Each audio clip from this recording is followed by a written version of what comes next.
Hello and welcome to my video on manufacture belief. You might think that belief as an issue in disease is incredible, but consider the nocebo effects which are commonly seen by doctors. A striking example is found in clinical trials in the testing of chemotherapy drugs. Chemotherapy drugs are toxic substances. Patients in the control arm who are not given a drug but rather given a saline solution or sugar pills will display the negative effects of the real drug if they believe they have been given the real drug. I will be discussing both the nocebo and placebo effects in another video. A belief, according to the Oxford Dictionary, is an acceptance of, a trust in, or confidence in something. I would add, when we have some evidence. The evidence may simply be that we trust the authority that presented the idea. A religious idea may be believed if it comes from a respected preacher or religious text. A medical idea may be believed if the patient trusts the doctor and the doctor upholds and reinforces that belief. And finally, the doctor may believe any idea that he or she was taught at university. The most common forms of evidence that people use in judging an idea are an associated emotion and or a gut feeling. Based on this evidence, a person may accept a suggestion from another and form a belief, but more often than not, they may reject the suggestion. To overcome the other person's choice, toxic people use foul gameplay or cheats to manufacture beliefs. My late toxic husband explained how an emotion can be used to deceive, and it sheds light on why some people, essentially doing the same things as others, may have a different reaction. It helps us review anecdotal evidence with deep understanding and in a way that can be of great benefit to ourselves. My husband said to manufacture a belief, you have to get the target to have confidence in the suggestion. When he spoke of the target, he meant the person targeted. And I want to say here that I will be giving you his attitudes, behaviour and motives throughout my videos to illustrate that, contrary to the psychiatric view, functional psychopaths are in fact dangerous criminals. So I asked him, how can you get a person to have confidence in a suggestion? That is done by causing the target to have emotion first, he said. There has to be some issue to get an emotion, I pointed out. That's right, he responded and said, my people create instant issues. By my people, he was referring to the so-called functional psychopaths, or to use his words, evil people. An instant issue, I asked, doubtful about his claim. With an evil grin, he said, oh, that's easy. Just threaten to kill the target with a gun. An instant issue for everyone. Instant fear. A real threat? I asked, astonished. Yes, he hissed. And while they have fear, you present the suggestion, he added. But, I protested, the person will know that the fear is due to a threat. To avoid that problem, the threat must be concealed, he told me. Concealed, I echoed in disbelief. You're saying that it is possible to create a serious issue of danger that's not apparent, to threaten to shoot the person and the threat is unseen? That's impossible, I bellowed, rejecting the idea. But then I suddenly remembered the night I was packing to leave, and the medical problems I had had, and there were criminals outside. I only saw them when he pointed them out, and when he called them off and they left, I recovered. It's possible, he said as I stared at him, but you have to do another procedure first. You have to relate the target to the crims first, without them realising it, of course. Relate without them realising it, I exclaimed. I'll tell you how it's done later. First, you have to understand that to have the target believe a suggestion, some crims are needed to make a real threat. Crims? You mean criminals are used to threaten the person, I said, feeling very uneasy. Yes, he hissed. You mean real criminals who have committed, say, murder, for instance, I asked. Or other crimes, like armed robbery, he said casually, and then added, for my people, crims are a sought-after commodity. What? Why is that? I asked, shocked at the idea. Because you can't do evil work without crims, he said, forcefully. Where do you find criminals? You get them from the bosses, he told me confidently. The bosses, I asked, annoyed by his cryptic language.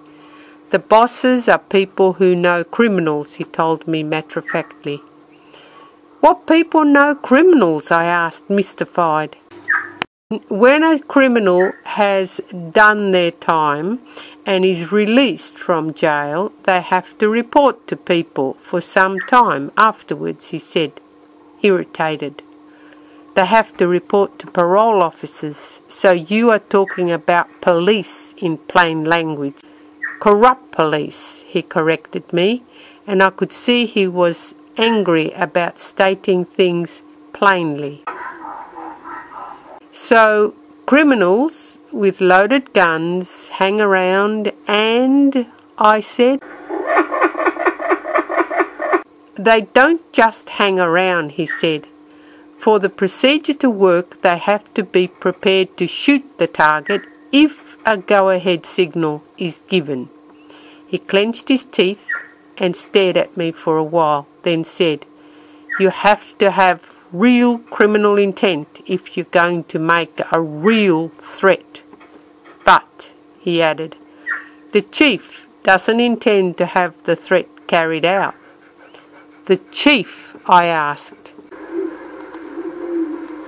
The chief is the one interested in having the target believe his suggestion, he said, and glared at me. The chief wants to gain power and influence over the target so that he can manipulate and control the target. He spoke with considerable malice, and I felt enraged by what he was saying, but I wanted to be informed much more than I was angry.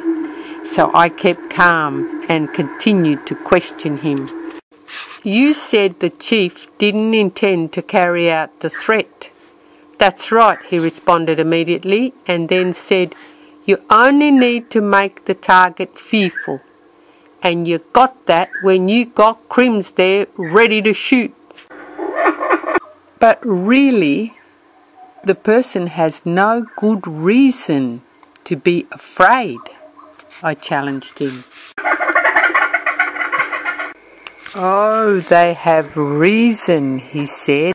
What reason? I asked. Random violence is rare, but it does happen, he responded with a sneer, and then added, they only call it random because they can't tie the criminals back to anyone in the person's life. They can't? I asked. There are methods that evil people use to break the links, he said. I will discuss these methods in another video on evil people. Danger is not the actual harm, but the potential for harm. And fear is the preparation of the body for possibly taking some action, and the maintenance of that preparation as long as the danger persists. We ready our bodies immediately for action, sometimes almost instantaneously. Then, after preparing for possible action, we evaluate if and when we have enough information to give a comparison. That we shoot first and ask questions afterwards.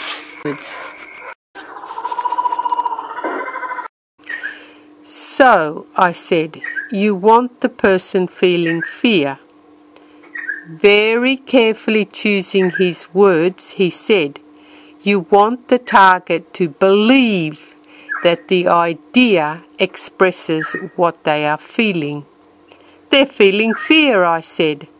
No, not necessarily, he echoed. You just said that the person is threatened and fearful, I told him. He chuckled to himself and then began to talk to me as the university lecturer that he was, talking to a student. When the threat is concealed, he stressed, the target just knows that they are emotional. They don't know it's fear.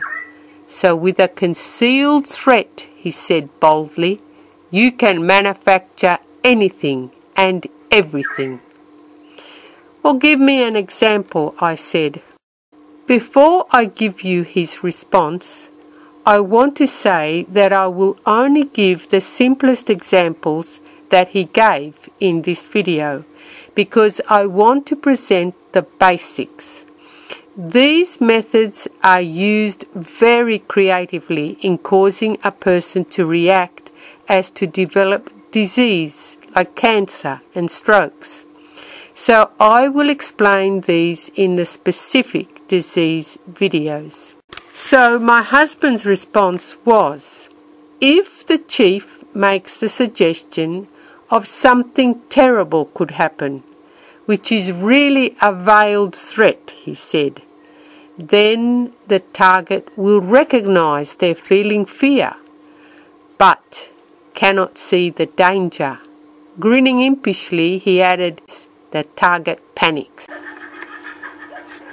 So with a malicious suggestion to terrorize, the targeted person appraises their highly charged metabolism as the feeling of fear. Then, he said, a different suggestion can be made to get a different effect. Give me another example, I said. Say, for instance, the procedure is carried out when the target is gardening. When you see them touch some weeds, the suggestion of toxic can be made. They will again feel fear, but relate the danger to their skin and get a rash, an allergy, he laughed. Even if that happens, and I doubt it, I said, resisting the idea, they still feel fear, I insisted. A suggestion could be anything, he stressed. anything, the target's feeling will be based on what they're thinking, he emphasized. I stared at him, not certain about what he was saying. Look, he said, the target has no sensory information because the threat is concealed. They experience something but don't know what it is. And the suggestion is made at the same time as the threat. While they are emotional, he said, and leaned back in his chair, placing his hands at the back of his head. I want to pause here briefly to present some of the current research about emotions. Researchers talk about 3 stages. The first is a stimulus. The stimulus triggers the emotion, and then there is a feeling. The first stage, which is the stimulus, is a perceived threat or perceived danger, which has been evaluated and learnt to be a threat or danger from some past experience. The stimulus might be either something real, such as a snake or a precipice, or it might be a thought, such as a problem that comes to mind. The second stage is the emotion. An emotion is described as a complex set of processes that take place in the body. And the third stage is the feeling. A feeling comes after the emotion and is a person's appraisal of their bodily reactivity. I have come to realize that a thought stimulus may arise through what I call direct mental perception, or what is known in parapsychology as ESP. I found that the concealed threat is perceived by ESP, but only where there is relationship.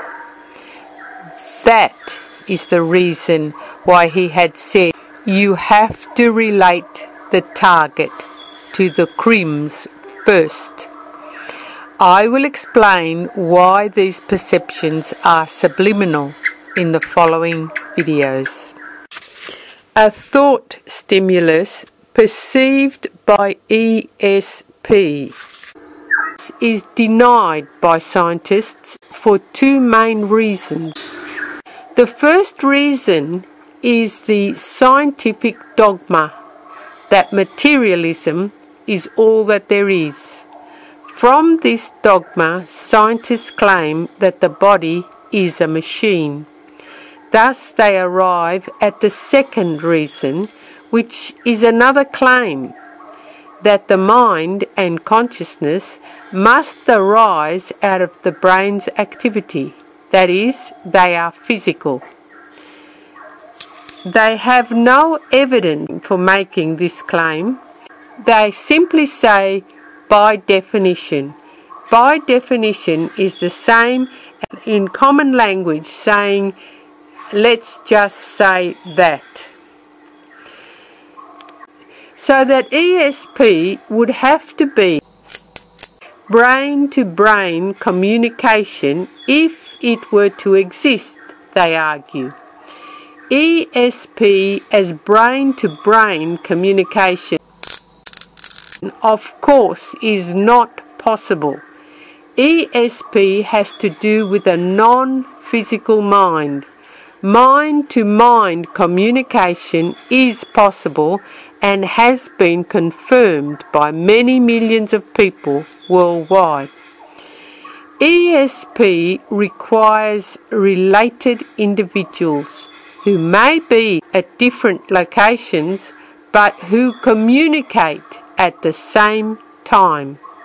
Here, my husband, a senior scientist, had admitted that some scientists who are functional psychopaths like himself use the very conditions that they professionally and publicly deny to gain an advantage over other people, both in their personal and professional lives.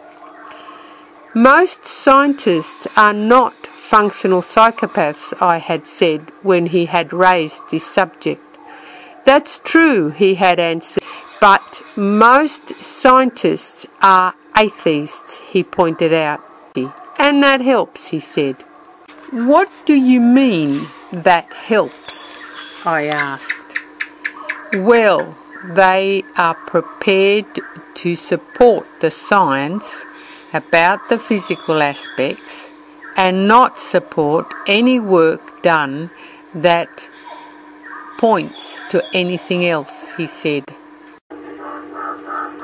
Here is the rest of our discussion on how an idea can be artificially empowered, that is, manufactured belief.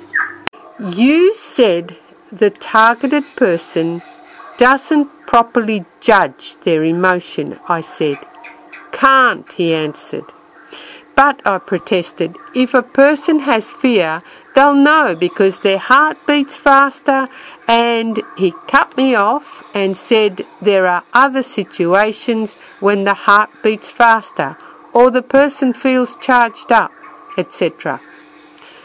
Such as, I asked. A suggestion might be, I feel great. I have incredibly good health right now. They will barely be aware of their heart beating faster. The target believes that they are thinking to themselves. He broke off and started to laugh as though it was a big joke. Then blurted out, they think good health. They think the fear, which they mistake as lots of energy, is good health, I said. Something like that, he grinned, and then continued.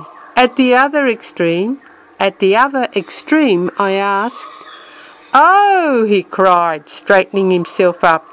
You can have them believing that they are attracted to something or someone, he said. The suggestion, he's gorgeous or she's stunning, might be used. The target thinks it's their own thinking, so believes they are feeling strong attraction, love. And of course, the one wanting to trap them has walked in front of them and is looking at them. He laughed. So you're saying that a person can believe they have fallen in love and it's really fear? I asked in utter disbelief. Yep, same threat, he said.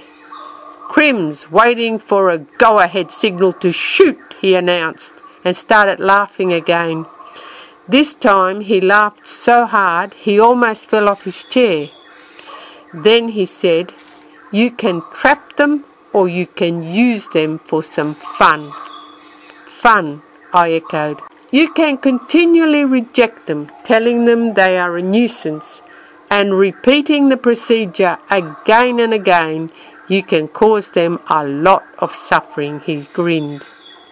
And that's fun, I asked. An evil one gets a lot of pleasure out of it, he replied, radiating a big smile.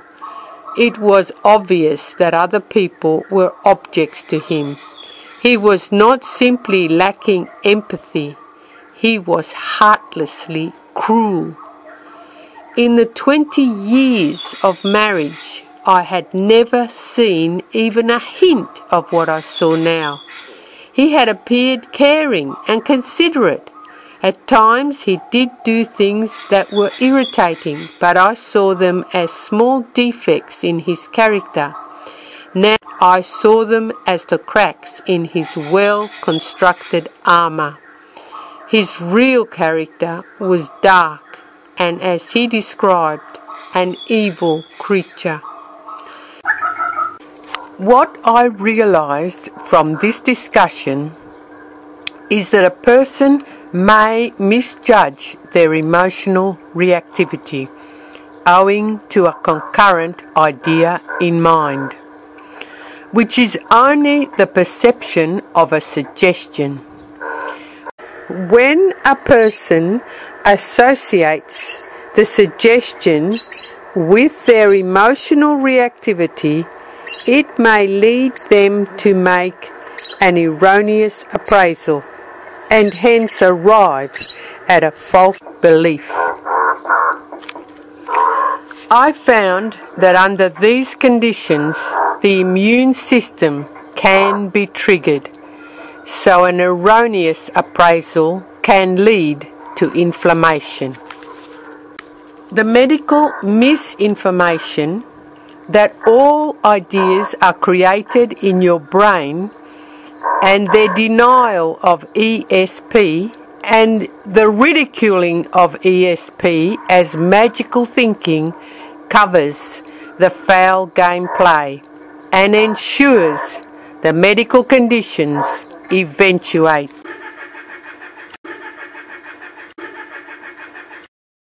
Thank you for viewing my video. In the next video, you will hear how a trivial relationship is created. Oh, and I nearly forgot. The way to protect yourself is to realize two things. One is that a sudden change in your metabolism must have some unusual cause.